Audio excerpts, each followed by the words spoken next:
জাতীয় নির্বাচন এবং গণভোট শান্তিপূর্ণ, অবাধ, নিরপেক্ষ এবং উৎসবমুখর পরিবেশে সম্পন্ন হওয়ায় এবং সর্বমহলে গ্রহণযোগ্য এবং প্রশংসিত হয় শুকরানা দোয়া অনুষ্ঠিত হয়েছে। ত্রয়োদশ জাতীয় সংসদ নির্বাচনে নিরঙ্কুশ বিজয়ের দিন জুম্মার নামাজ এবং দোয়ায় অংশ নিতে নেভি হেডকোয়ার্টার মসজিদে যান বিএনপি চেয়ারম্যান তারেক রহমান। সেখানে নামাজ পরবর্তী দোয়া মাহফিলে অংশ নেন তিনি। এদিকে ধর্ম মন্ত্রণালয়ের আহ্বানে জাতীয় মসজিদ বায়তুল মোকাররম সহ সারা দেশে জুম্মার নামাজ শেষে মসজিদে মসজিদে দোয়া অনুষ্ঠিত হয়। বায়তুল মোকাররমে দোয়া পরিচালনা করেন খতিব মুফতি মাওলানা মোহাম্মদ আব্দুল মালিক। এখন পিরিয়ড হোক রেগুলার বা হেভি, প্রয়োজন মতো কনফিডেন্স আছে রেডি। Play with confidence. এর আগে দেয়া বয়ানে তিনি বলেন, ক্ষমতা লাভের পর তা মূল্যায়ন করে ন্যায় প্রতিষ্ঠায় কাজে লাগাতে হবে। এ সময় বিএনপির প্রয়াত চেয়ারপারসন বেগম খালেদা জিয়ার মাগফিরাত এবং সারা দেশে বিএনপির ভূমিধস বিজয়ের শুকরিয়া আদায়েও বিশেষ মোনাজাত করা হয়।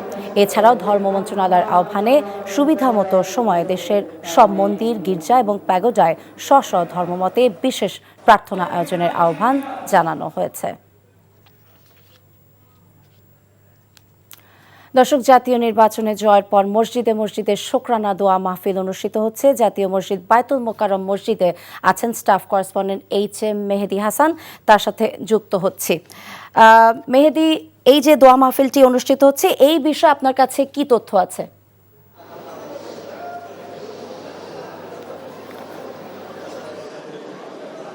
এখন পিরিয়ড হোক রেগুলার বা হেভি, প্রয়োজন মতো কনফিডেন্স আছে রেডি। Play with confidence.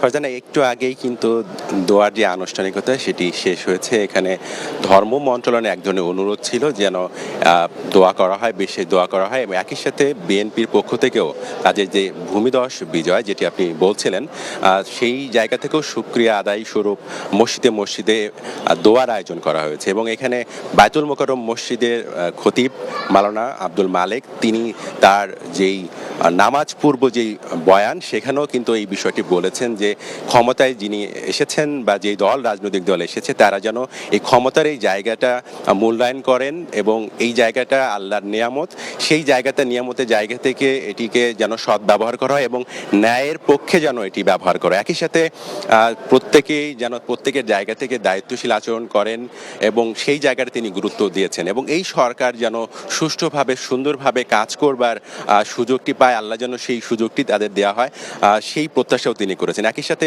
বিএনপির প্রয়াত চেয়ারপারসন বেগম খালেদা জিয়া, তার মাগফিরাত কামনা করা হয়েছে এবং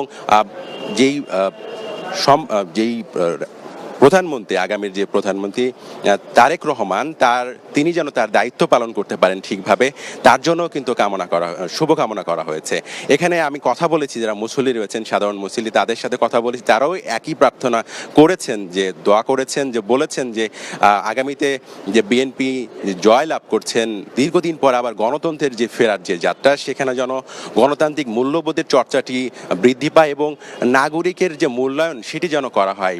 একসময় যে ভোটের অধিকার ছিল না, সেই ভোটের অধিকার ফিরে আসার সাথে সাথে তাদের প্রত্যাশার জায়গাটাও কিন্তু, প্রত্যাশার পারদও কিন্তু অনেক বৃদ্ধি পেয়েছে। তাই আগামী সরকার যেন সেই প্রত্যাশার জায়গাটা পূরণ করতে পারে এবং সব ধর্ম মত নির্বিশেষে যেন আগামীর বাংলাদেশ গঠনের ক্ষেত্রে ভূমিকা রাখতে পারে এবং সেখানে যেন সরকার কোনোরূপ ফ্যাসিজমের জায়গাটি থেকে যেন দূরে সরে গিয়ে একটি গণতান্ত্রিক মূল্যবোধের জায়গাটি নিশ্চিত করতে পারে, সেই প্রত্যাশা করেছেন। এবং কোনো ধরনের সংঘাত না হয়ে যে নির্বাচনটা হয়েছে, তেমন একটি নির্বাচনকে তারা একটি আদর্শ হিসেবে ধরেছেন এবং ভবিষ্যতেও যেন এমন এই ধারাটা অব্যাহত থাকে। তো আপনাকে আরও একটি বিষয় জানিয়ে রাখি, শুধু মসজিদে নয়, সরকারের এই অনুরোধে বিভিন্ন ধর্মাবলম্বীদের যে প্যাগোডা রয়েছে, গির্জা রয়েছে, সেখানেও কিন্তু তাদের ধর্মের মতের যেই আচার রয়েছে, সুবিধা মতো সময়ে এই বিশেষ যে দোয়া বা প্রার্থনা সেটি আয়োজন অনুরোধ করা হয়েছে। ফারজানা।